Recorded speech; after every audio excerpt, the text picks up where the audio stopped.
सभवा बैठल राजा दशरथ, मचिया कौशल्या रानी हो।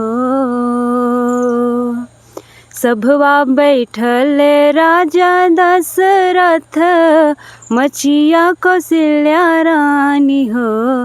रानी कवन बरत तू कैलुत, राम फल पावेलु हो।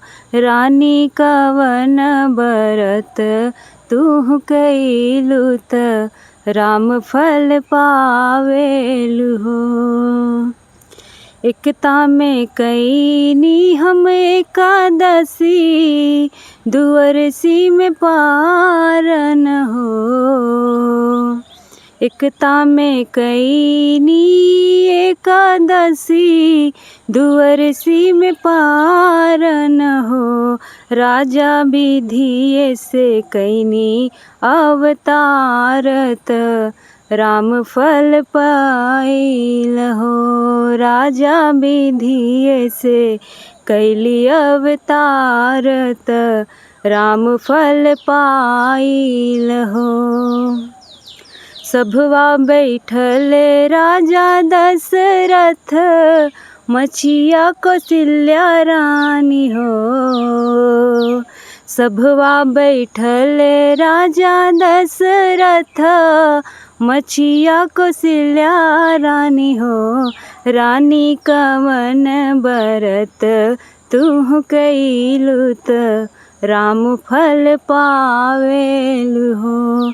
रानी कवन बरत तू कैलुत, राम फल पावेलु हो। सासू के लिपल नाही लांघनी, भसुर पर छाहिन हो। सासू के लिपल नाही लांघनी, भसुर पर छाहिन हो। राजा रूसल ननदी मनौलित, राम फल पाइल हो। राजा रूसल ननदी मनैलित, राम फल पाइल हो। सभवा बैठल राजा दशरथ, मचिया कौशल्या रानी हो। सभवा बैठल राजा दशरथ, मचिया कौशल्या रानी हो। रानी कवन बरत तू कैलुत, राम फल पावेलु हो। भूख अरुख हम मनावेली, लंगटा के बस्तर हो। भूख अरुख हम मानेली, लंगटा के बस्तर हो। राजा भूखल भंगिना जियवलित, राम फल पावेली हो। राजा भूखल भंगनी जियवली तो, राम फल पावेली हो।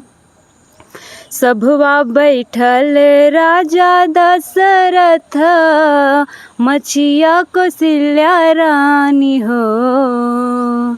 सभवा बैठल राजा दशरथ, मचिया कौशल्या रानी हो। रानी कवन बरत तू कैलुत, राम फल पावेलु हो। रानी कवन बरत तू कैलुत, राम फल पावेलु हो। जे इह सोहर गावेला, गाई के सुनावेला हो। जे इह सोहर गावेला, गाई के सुनावेला हो। ललना तुलसी दास बलिहारी परम पद पावेल हो। ललना तुलसी दास बलिहारी परम पद पावेल हो। ललना तुलसी दास बलिहारी परम पद पावेल हो। रानी कवन बरत तुह कइलू त राम फल पावेल हो। सभवा बैठल राजा दशरथ मचिया कौशल्या रानी हो।